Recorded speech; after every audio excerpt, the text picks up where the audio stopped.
Welcome back, and now the news in detail. Over 1,700 people have died from COVID-19 in the US in the last 24 hours as the country's death toll nears 86,000. Meanwhile, Spain's death toll has declined as compared to a day before, recording 138 new deaths and taking the total past 27,400. The global death toll from the virus has crossed 302,000 with over 4.4 million infections. More in this report. Countries are surely but cautiously opening up amid warnings of a second wave of the virus. Fatalities in France continue to spike, while Cambridge University study reveals about 6.5 million people have been infected in the UK. The WHO has warned if countries fail to prepare their health systems, the new coronavirus could become endemic. The lesson here is no time for celebration, but time for preparation. Because it's not the first time that the world is facing a pandemic, but definitely this has been a very, very devastating one. So even if we have few cases, we have seen that the strongest health systems can be overwhelmed in a couple of weeks. The economic fallout of the virus has got the world in fits as even massive stimulus packages fail to compensate. The International Olympics Committee expects to bear the cost of hundreds of millions due to the postponed Tokyo 2020 Games. We anticipate that we will have to bear costs of up to $800 million for our part of the responsibilities for the organization of the Games. And this amount there will be covered by the IOC itself, of course, including any funding we may have to refer to from the Olympic Foundation. Public health authorities across the globe have pushed for expanding cutting-edge research of COVID-19 in a bid to develop a vaccine. In Pakistan, Prime Minister Imran Khan says 150 million people have been affected by the lockdown and forced to contain the coronavirus spread in the country. In a press conference, Khan said the country cannot afford an indefinite lockdown. He urged people to follow guidelines to help the government open businesses gradually. Earlier, the Civil Aviation Authority said Pakistan has extended the ban on international flight operations till May the 31st. Pakistan has reported 33 deaths due to the coronavirus in the last day, taking the tally to 803. More than 37,000 people have been infected in the country, with 1,430 testing positive over the past 24 hours. Health officials say the coronavirus recoveries have surpassed 10,000 after 460 people recovered in the past day.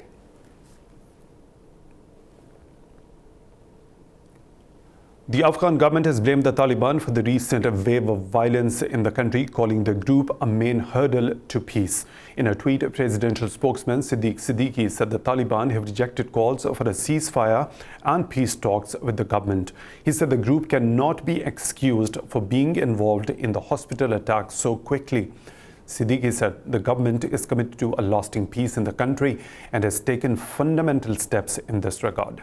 Earlier, Taliban spokesman Zabiullah Mujahid demanded an impartial probe into the recent hospital attack. Meanwhile, Afghan media says President Ashraf Ghani and his rival Abdullah have agreed a tentative power-sharing deal. The agreement reportedly outlines the structure of a future government in which each side will have a 50% share. Based on the deal, the High Council of the government will be established to ensure political consensus in the country. The US says ISIS Khorasan is responsible for the attacks on a maternity hospital and a funeral in Afghanistan this week. Washington's envoy Zalmay Khalilzad says the faction seeks to disrupt the peace deal between Kabul and the Taliban. Khalilzad said instead of falling into the trap of ISIS and delaying peace, the Afghans must come together to defeat this threat. He said the militant group seeks to trigger a Syria and Iraq-style sectarian war in Afghanistan. Earlier this week, over 24 people were killed in separate attacks on a medical facility in Kabul and a funeral in Nangarhar. Yemen's military says it has killed scores of Houthi rebels during clashes in southeastern Al-Baida Governorate. The press office of the Yemeni military said several rebels were also wounded in the fighting. The Houthis have not commented yet. The military's statement comes after the UN said Yemen's warring parties have made significant progress towards agreeing to a ceasefire. While briefing the Security Council, UN envoy Martin Griffiths said he has given the draft proposal to the government and the Houthi rebels. He said the proposal includes a ceasefire, humanitarian and economic revival, and urgent resumption of the political process. The Organization of Islamic Cooperation has urged the international community to support Palestinian refugees' right to return to their lands. In a statement, the organization said the Palestinian cause is a core issue. More in this report. The OIC called for a two-state solution and the establishment of a Palestinian state with East Jerusalem as its capital. It said the organization holds absolute support for the Palestinian people in their just struggle to regain their inalienable national rights.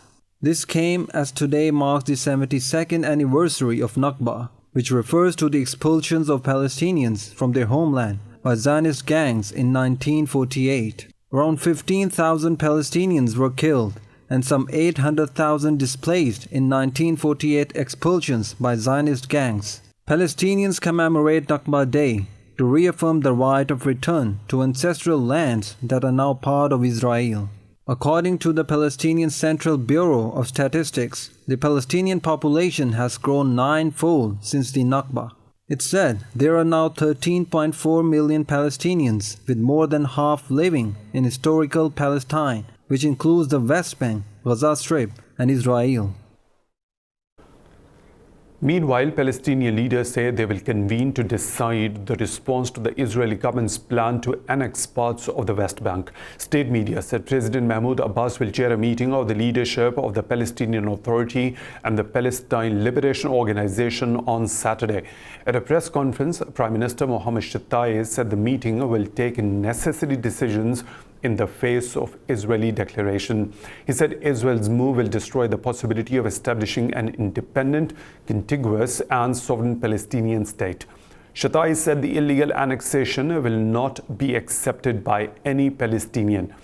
Israeli Prime Minister Benjamin Netanyahu and his former rival Benny Gantz signed a deal in April for a unity government. The agreement can accelerate Netanyahu's plans to annex parts of the West Bank, East Jerusalem, and Jordan Valley. The EU's foreign policy chief has called for an independent probe to determine the origin of coronavirus pandemic. He urged China to contribute significantly to fight against the virus and fulfill its responsibility. In a column in a German newspaper, Joseph Borrell said China must play its full role in line with its global weight and responsibilities. He said a multilateral response is needed, including efforts to limit the spread of the virus and boosting research on vaccines. Borrell said the changes in the EU-China relationship had been accelerating since the coronavirus outbreak. The diplomat also warned China against the politicization of emergency medical assistance. China has urged the US to meet at halfway in order to maintain the steady development of bilateral relations. Foreign Ministry spokesman Zhao Lijian said Beijing and Washington should cooperate to defeat the pandemic and restore the economy. The comments came after US President Donald Trump said he might cut ties with China over its handling of the pandemic. In an interview, Trump said the US could save $500 billion if the relationship with Beijing is severed. Trump has accused Beijing of concealing the true scale of the outbreak that first appeared in China's Hubei province in December 2019. China has rejected the United States' plan to extend a UN arms embargo on Iran. In a Twitter post, China's mission to the UN said it also rejects Washington's assertion that it could trigger a return of sanctions on Tehran at the Security Council. The mission said Washington failed to meet its obligations under the 2015 Security Council resolution by quitting the Iran nuclear deal. It said the U.S. has no right to extend an arms embargo on Iran, let alone to trigger a snapback. The mission said that maintaining the JCPOA deal is the only right way to move forward. Earlier, U.S. Special Envoy for Iran, Brian Hook, said Washington will ensure the arms embargo remains one way or another. He said the U.S. has drafted a Security Council resolution and will press ahead with diplomacy and build support. The European Parliament has rejected a proposal by some of its lawmakers to cut pre-accession funds for Turkey. This proposal was rejected during the plenary session, which adopted an evaluation of the 2018 EU budget via a remote voting system. EU-Turkey Joint Parliamentary Committee member Nakos Sanchez Amor said the Parliament largely voted against suspending the IPA funding. Amor said those funds are now mainly focused on supporting an independent civil society in Turkey. The proposal was submitted by German lawmaker Monika Hohlmeier from centre-right political group, the European People's Party.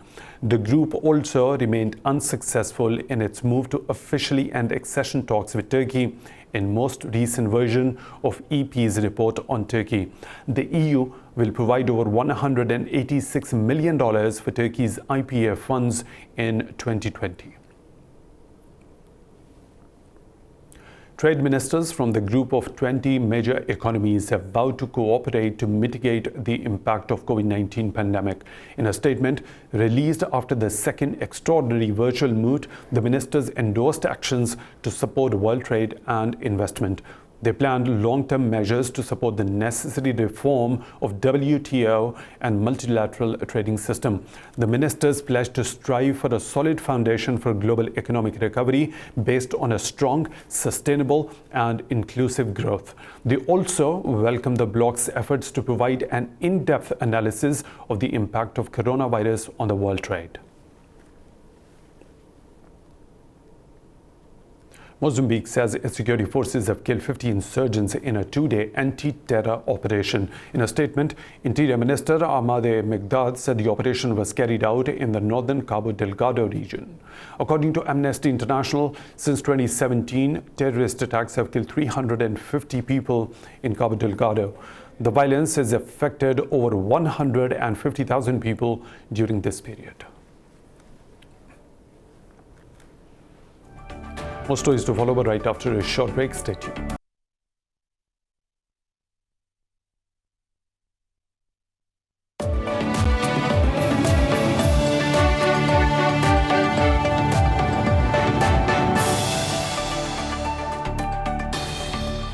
Welcome back. United Nations Secretary General Antonio Guterres says mankind is unprepared for COVID-19. During a virtual meeting of the UN System Chief Executives Board for Coordination, Guterres said the world lacks humility, unity, and solidarity. Excuse me. Guterres gave an overview of the state of the world, reflecting on future of multilateralism beyond the immediate response to COVID-19 pandemic. Guterres said COVID-19 has exposed the fragility of the humankind and the planet. He said despite scientific progress, humanity still couldn't find a cure to the virus. Meanwhile, World Bank President David Malpass reiterated his call for a debt moratorium for developing countries. He said economies need to reopen in a way that people can rise beyond poverty.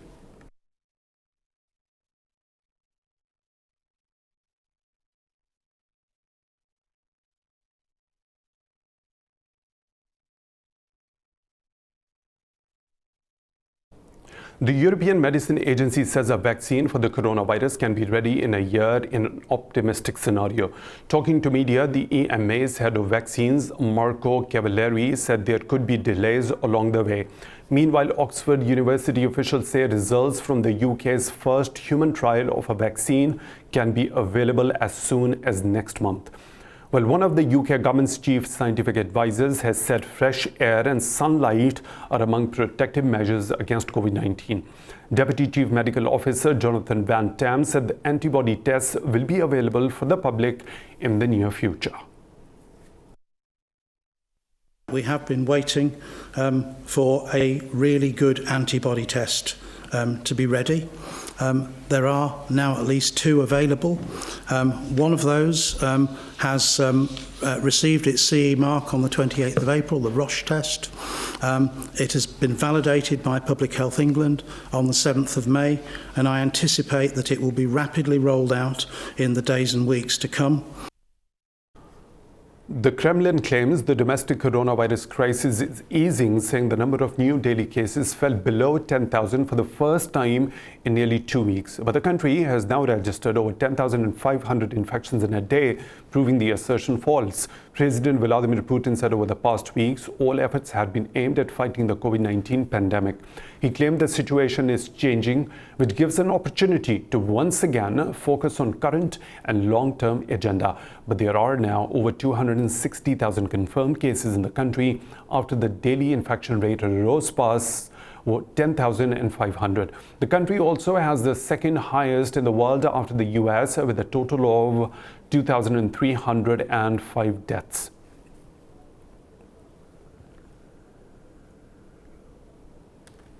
Lithuania, Latvia and Estonia have opened their borders to each other, creating the first travel bubble within the European Union.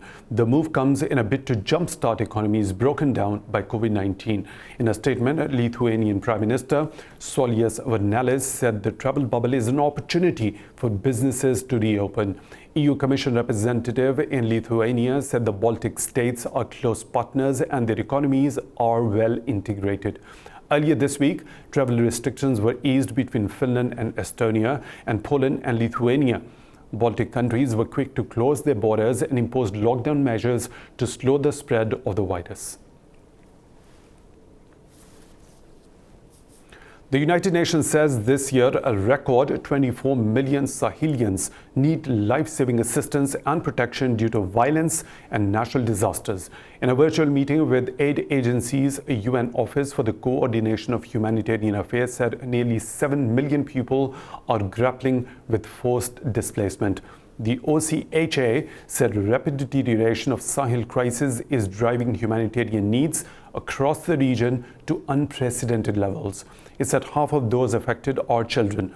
UNHCR Director Millicent Amatuli said COVID-19 has added to the uncertainty, worsening the displacement and protection crisis. The UN said nearly $3.5 billion are required to assist 17 million residents to tackle the humanitarian situation and the pandemic.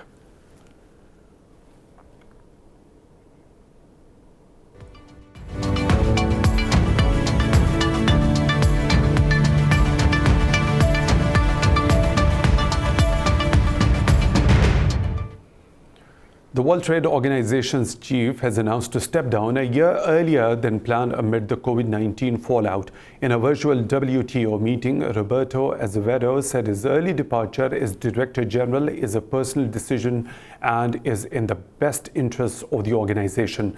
Since the COVID-19 crisis hit, Azevedo has called on the governments to refrain from imposing export restrictions on food and medical supplies. My decision was reached after long and hard reflection and much discussion with my family. For the reasons that I have outlined, I believe that it would be best if members promptly move ahead with the process for selecting the next Director General.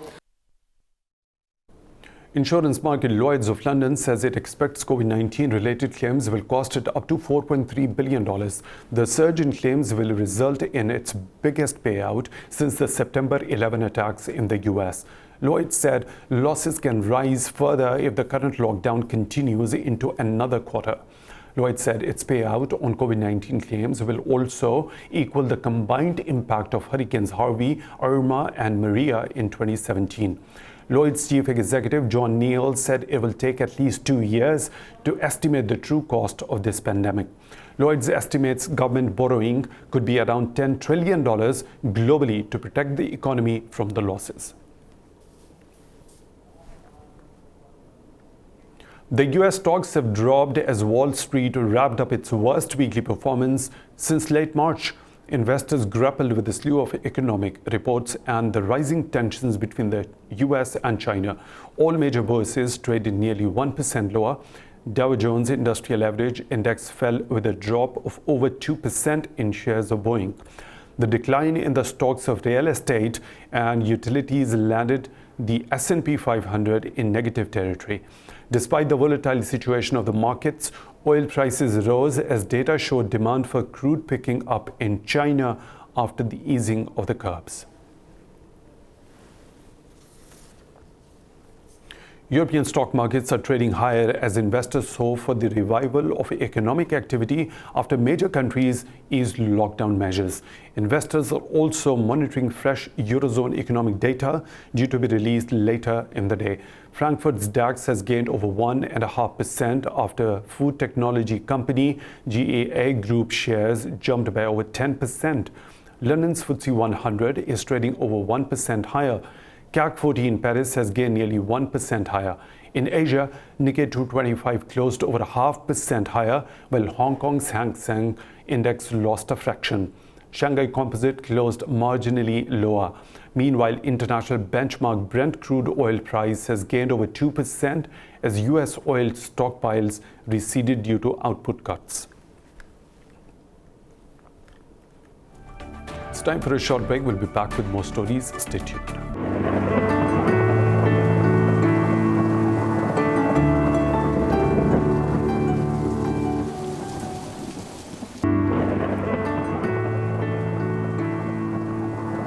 Another weather situation from around the globe.